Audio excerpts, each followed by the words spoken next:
നിന്റെ പേര് മമ്മൂട്ടി എന്നാണ്. മുഹമ്മദ് കുട്ടിയേക്കാളും അരോചകമാണ് അന്നത്തെ. കാരണം കളിയാക്കി വിളിച്ചൊരു പേരാണ് ഈ മമ്മൂട്ടി. ഞാൻ മമ്മൂട്ടി എന്ന് വിളിച്ചാണ്.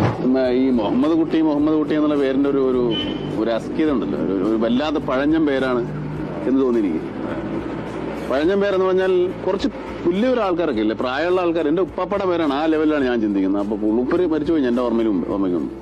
അപ്പൊ അത്രയും പ്രായമുള്ള ഒരാളുടെ പേര് എനിക്കിട്ട് കഴിഞ്ഞാൽ ഒരു അരോചകം ഞാൻ ആലോചിച്ചു.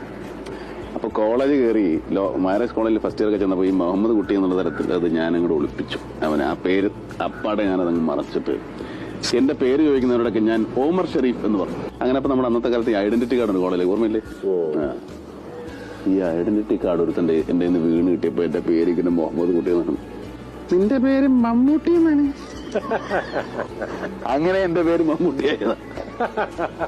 അതായത് ഒരു കള്ളത്തരം വെച്ച് ഞാൻ പിടിച്ചു. എന്നെ അവർ പിടിച്ചിട്ട് ശശിധരൻ എന്ന് പറഞ്ഞിട്ട് ഒരു ഫ്രണ്ടാണ്, അവനിപ്പോ എവിടെയാണാവോ. അപ്പൊ അവൻ പാറ്റേൺ ടൂലാണ് പഠിക്കുന്നത്, ഞാൻ BA ഡിഗ്രി. അതിനുശേഷം ഞാൻ മമ്മൂട്ടിയായി.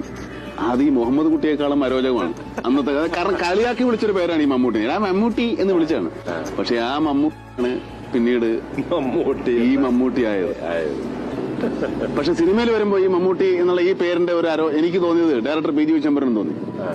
പുള്ളി പറഞ്ഞു ഈ മമ്മൂട്ടി എന്ന് പറയുന്ന ഒരു പേര് ശരിയാണോ, അപ്പൊ നമുക്ക് പേര് ഒരെണ്ണം നിർദ്ദേശിച്ചാൽ മതി, വേറെ പുതിയ പേരിടാമെന്ന് ചോദിച്ചു. അപ്പൊ പടത്തിന് നല്ല വേഷമാണ്, പേരിന് വേഷം പിടിച്ചാൽ ഈ വേഷം പോകുമോ? അത്ര വലിയൊരു പേഴ്സണാലിറ്റി, ഒരു വ്യക്തിത്വം ഒന്നും ആയിട്ടില്ല നമുക്കൊന്നും. ഒന്നും മിണ്ടിയില്ല ഞാൻ. പക്ഷെ പരസ്യങ്ങളിൽ പേര് വന്നു. പക്ഷെ അതിനു മുമ്പ് വിൽക്കാനുള്ള സ്വപ്നങ്ങളിൽ മമ്മൂട്ടി എന്ന് പറഞ്ഞ് മേളയിൽ ഞാൻ അഭിനയിച്ചിട്ടുണ്ട് മമ്മൂട്ടിയെന്ന്. അല്ലാതെ ഇനിയിപ്പോ പുതിയൊരു പേര് വന്നാലും എനിക്കറിയാം ഇത് വലിയ കാലം നിൽക്കാൻ പോകുന്നത്. ഇവര് പരസ്യങ്ങളിൽ സജിൻ എന്ന് എഴുതിയിട്ട് ബ്രാക്കറ്റിൽ മമ്മൂട്ടി എന്ന് എഴുതി. മനസ്സിലായി? സജിൻ. ഇങ്ങനെ ഒരു പേര് ഞങ്ങൾ ചിലപ്പോ ഒന്ന് മാറ്റം പറഞ്ഞു. പേര് മാറ്റിട്ട് പടത്തിൽ വേഷം കിട്ടിയാൽ മതി, പിന്നെ നമ്മൾ ആളാകുമ്പോൾ മാറ്റല്ലോ. പക്ഷെ അവരങ്ങനെ ആ പേരിന് വലിയ ഒരു സ്ട്രെസ് കൊടുത്തില്ല. പരസ്യത്തിൽ സജിൻ, ബ്രാക്കറ്റിൽ മമ്മൂട്ടി. അതെന്താണ്? അപ്പൊ ആൾക്കാർ ആ സജിൻ അങ്ങ് വെട്ടിക്കളഞ്ഞു. പടം ഇറങ്ങുന്നതിന് മുമ്പേ മമ്മൂട്ടി ആയിരുന്നു.